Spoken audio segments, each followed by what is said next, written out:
जय श्री राधे राधे, कृष्णा कृष्णा। मेरे प्यारे भक्तों, आप सब कैसे हो? और मुझे पूर्ण उम्मीद है कि आप सब अच्छे होंगे।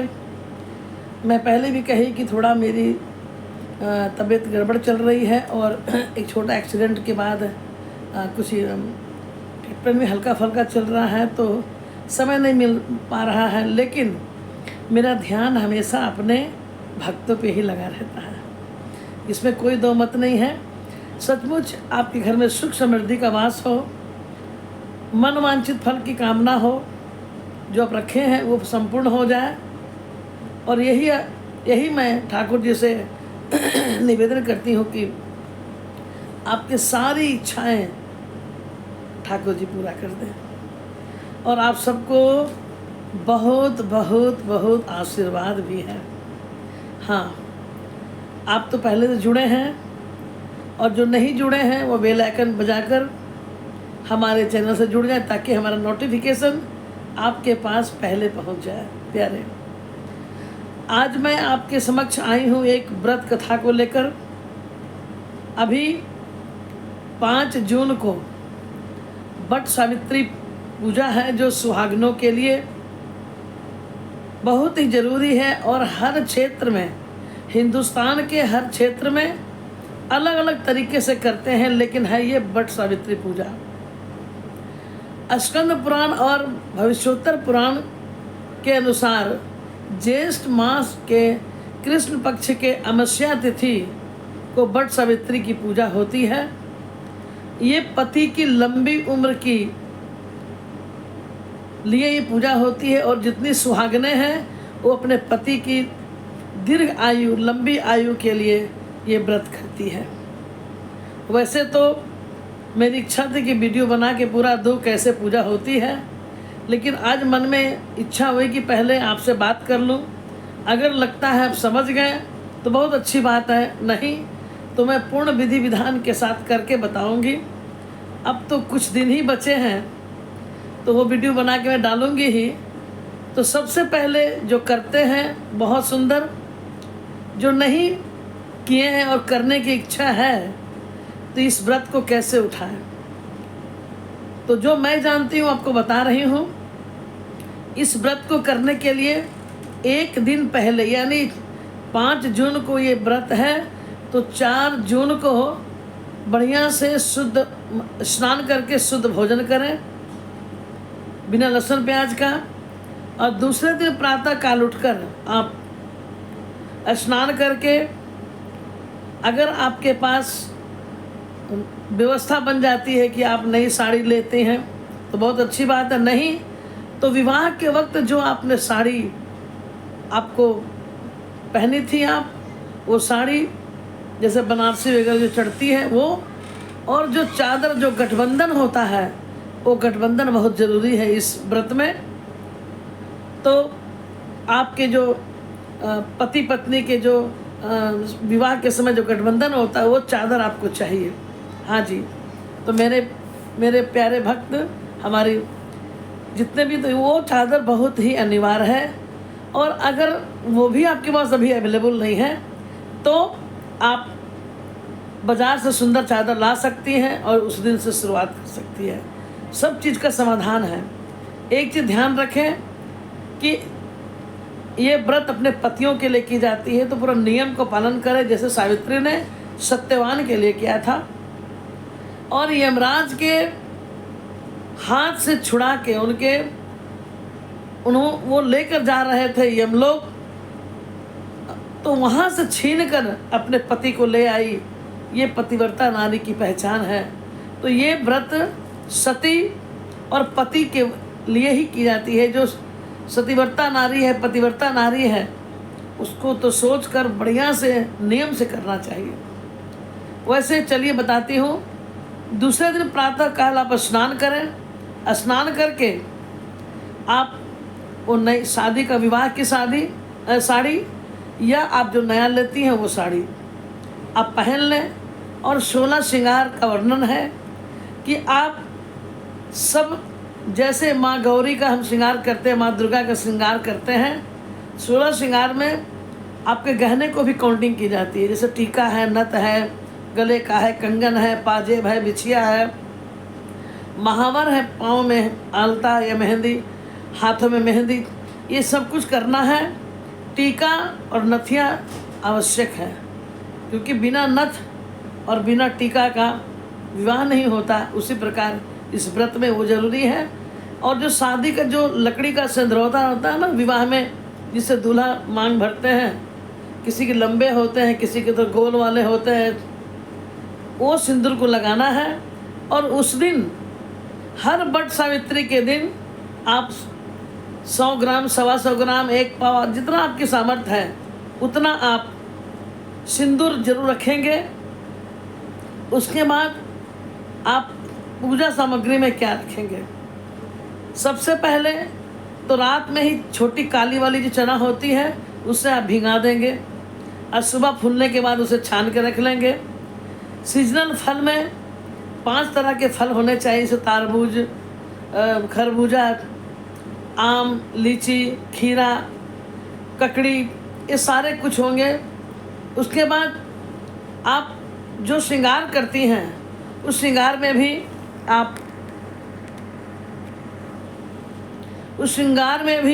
आप 2 जगह बना लें, एक दान करने का और एक चढ़ाने के लिए। दान में भी सामर्थ्य के अनुसार अगर आपके पास साड़ी, कपड़ा, जो श्रृंगार, पूर्ण श्रृंगार, माने मेहंदी से लेके, आलता से लेके, सिंदूर, चूड़ी, सब कुछ आप पंडित जी को पूजा के बाद दान करेंगे और एक सेट आप लगा के रखेंगे जो आप उसका श्रृंगार करेंगी। जैसे कि हम सभी माताएं, हमारे तरफ तो ऐसा होता है कि सिंदूर तो उसी में ज़्यादा ले लेते हैं, बिंदी हुआ, मेहंदी हुआ, ये सब अधिक लेते हैं ताकि 6 महीना 8 महीना चले। और सिंदूर हमेशा आप लें, वो जो भकरा सिंदूर शादी में आता है वो सिंदूर, क्योंकि हर बट सावित्री पूजा में जब पूजा कर लें तो थोड़ा सा अलग हटा के रख लें और बाकी 2 भाग में सिंदूर को रख लें। 1 भाग ज़्यादा और 1 भाग सिंदूर रखें जो सुहागनों को लगाने के लिए। उस जो आप एक अलग से रखे हैं सिंदूर, वो जब पूजा ख़त्म हो जाएगी तो सिंदूर के जो सिंदूरोटा है उसमें आपको भरना है। आप समझ गई? तो 2 आप या टोकरी, बांस की टोकरी या थाल में आप उस प्रसादी को रखेंगे और कटा प्रसादी भी, गोटा प्रसादी भी आप बनाएंगे। उसके बाद आप अब क्या करना है, जैसे हल्दी, जैसे चावल को फूलने दे दें, उसको पीस लें। आप सभी जानते हैं उसमें थोड़ा हल्दी मिला के चौराठा तैयार कर लें। उसके बाद एक पंखा चाहिए जो हमें बहुत ही ज़रूरी है।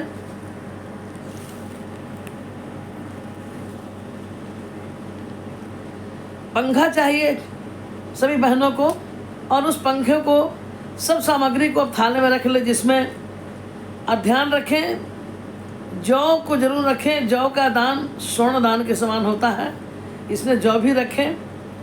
आप अगर बना सकते हैं तो हमारे यहाँ तो ठेकुआ बनता है, पिड़किया बनता है, ये सब कुछ चढ़ाया जाता है। कितना लोग तो थोड़ा गुलगुला बना लेते हैं और नहीं तो अनरसा मंगा के पूजा कर लेते हैं, जैसे तीज में होता है। तो हमारे तरफ तो नियम है कि ठेकुआ बनेगा ही, जो आप गुड़ से और आटा से बनता है छठ के समय। इस सब को एक थाली में रख लेंगे। अब फिर से एक बार बता रही हूँ, सुबह स्नान करके 16 श्रृंगार करना है। पूजा की थाली में सब ऋतु फल को रखना है। उसके बाद मौली सूता रखना है, घी की बाती रखनी है, पीला अक्षत रखना है, कपूर रखना है, अगरबत्ती रखना है, पंखा रखना है, सिंदूरोटा रखना है। जो खुला सिंदूर आप लेके आएंगे उस सिंदूर को रखना है। और रखने के बाद आप वो जो चना भिंगा के रखी थी उसको भी रखना है। सब फल को एक साथ इकट्ठा करके बरगद पेड़ के पास जाना है। आप घर पे भी गमले में लगा के पूजा कर सकती हैं, अगर सुविधा है तो आप बरगद पेड़ के पास चले जाएं। देखिए, बरगद पेड़ में ब्रह्मा, विष्णु, महेश तीनों निवास करते हैं और ये अच्छे वृक्ष हैं। ये कई हजारों वर्ष तक ये पेड़ बढ़ता ही रहता है। इसका एक टहनी में कितने टहनी होती हैं। अच्छे वृक्ष है ये।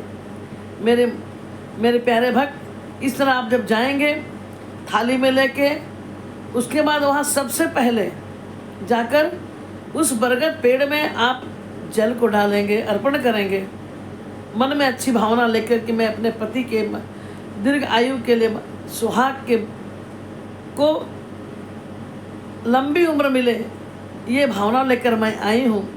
और जल को थोड़ी दूर जल को छिड़काव करें, फिर जल चढ़ाएं। जल चढ़ाने के बाद आयपन लगाएं। आयपन के बाद पत्ते तुड़वाएं। 5 पत्ते को धो के 5 जगह लगा दें। 2 पत्ते बच जाएं, उसको अपने बाल में लगाने के लिए आप रख लें। 5 पत्तों में आप जो कटे फल हैं वो 4 पत्तों में आप रखें, जो गोटे फल भी हैं एक जो भाग है पत्ते का, उसमें आप गोटा सारा कुछ रखेंगे, जो अपने पति के लिए आप रखेंगे। बाकी कट्टे फल रखेंगे और ठेकुआ पिड़किया जो प्रसाद है वो रखेंगे। चना उना चढ़ाएंगे। उसके बाद संदरोटा वहीं रख देंगे। पंखा को भी वहीं रख देंगे। पंखा अगर सफ़ेद है तो थोड़ा कलर कर देंगे, रंग बिरंगे हल्दी और लाल पीला रंगों से सजा देंगे ताकि सुंदर लगे। उसके बाद आप उठे, दीपक जलाएंगे। दीपक जलाने के बाद मौली सूता को जहाँ पे आप पूजा कर रहे हैं वहीं से एक बहुत उसमें सूता लगा होता है पेड़ में, वहीं से बांध कर गिट्ठी आप 5 बार परिक्रमा करेंगे। उसके बाद जब एक परिक्रमा करेंगे तो जल से लोटा से थोड़ा जल वहीं गिराएंगे जहाँ पे आप पहले रखे थे। जल गिराकर सिंदूर लेकर, सिंदूर को वहाँ नीचे लगाना है जड़ में, और फिर अपने मांगों में डालना है। फिर दोबारा परिक्रमा करेंगे, जल गिराएंगे, सिंदूर लगाएंगे और सिंदूर को अपने मांगों में लगाएंगे। फिर परिक्रमा, इस तरह 5 परिक्रमा कर लेंगे। उसके बाद हाथ जोड़कर बैठ जाएंगे।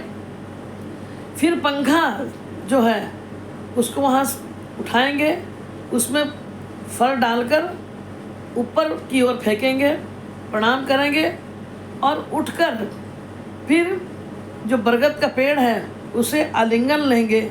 ऐसे करके 2 बार 4 बार करके आप आलिंगन लेंगे, प्रणाम करेंगे और दीर्घ आयु के लिए कामना करेंगे पति का। फिर माताएं बैठेंगी तो बट सावित्री की कथा सुनेंगे, किस प्रकार सत्यवान की मृत्यु हो गई और सावित्री ने अपने कर्म से, अपने धर्म से और अपनी निष्ठा से अपने पति को वापस ले आई। वो कथा बाज़ार में किताब मिलती है सावित्री सत्यवान की। अगर आप कहेंगे कि नहीं दीदी को कथा सुनाते, तो मैं कथा, अगर कमेंट में आप लिखेंगे कि दीदी को कथा भी सुना दें तो मैं कथा भी कल सुनाऊंगी। इस प्रकार पूजा संपूर्ण होगी। कोशिश करें पति को साथ लेकर जाएं। अगर पति नहीं गए हैं तो कोई बात नहीं, फिर घर पे वापस लौट कर आएँ। फिर दीपक की थाली बनाएं, पति को तिलक लगाएं, उन्हें आरती उतारें, उन्हें कुछ खिलाएं, फल फूल खिलाएं, पंखे से उन्हें सेवा करें। उसके बाद उनके चरणों को प्रणाम करके जो आपने उस वृक्ष से किया है, पति के पांव दबाएं और उनकी लंबी आयु के लिए कामना करते मन में आशीर्वाद लें, क्योंकि पति परमेश्वर माना गया है। उसके बाद पति आपको कुछ मीठा से आपके मुंह में डालकर आपके व्रत को तोड़ेंगे। कहीं कहीं पे ऐसा है कि दिन भर व्रतधारी मीठा खा के रहती हैं, और हमारे बिहार तरफ में भी 2 तरह के नियम हैं कि कहीं कहीं लोग पूरा मीठा खा के दिन भर रहते हैं, कहीं कहीं पे पति द्वारा कुछ खिलाकर मीठा के व्रत को तोड़ती हैं। ऐसा है ये बट सावित्री पूजा। आपको ये कैसा लगा आप बताएंगी, और साथ ही अगर कथा सुननी हो कि नहीं दीदी आप कथा सुना दें हमें, तो मैं कथा भी कल सुना दूंगी आपको। आप कमेंट में ज़रूर देंगे कि कथा सुननी है कि नहीं। और जितने भी हमारी बहनें माताएं अगर जो पहली बार करना चाह रही हैं, तो मुझे लगता है कि सब कुछ मैंने आपको बता दिया है। आप ज़रूर लिखेंगे, कमेंट देंगे, और एक कमेंट और लाइक तो ज़रूर बनता है मेरे प्यारे। वीडियो को पूरा देखें तभी समझ में आएगा। जय श्री राधे राधे, कृष्णा कृष्णा।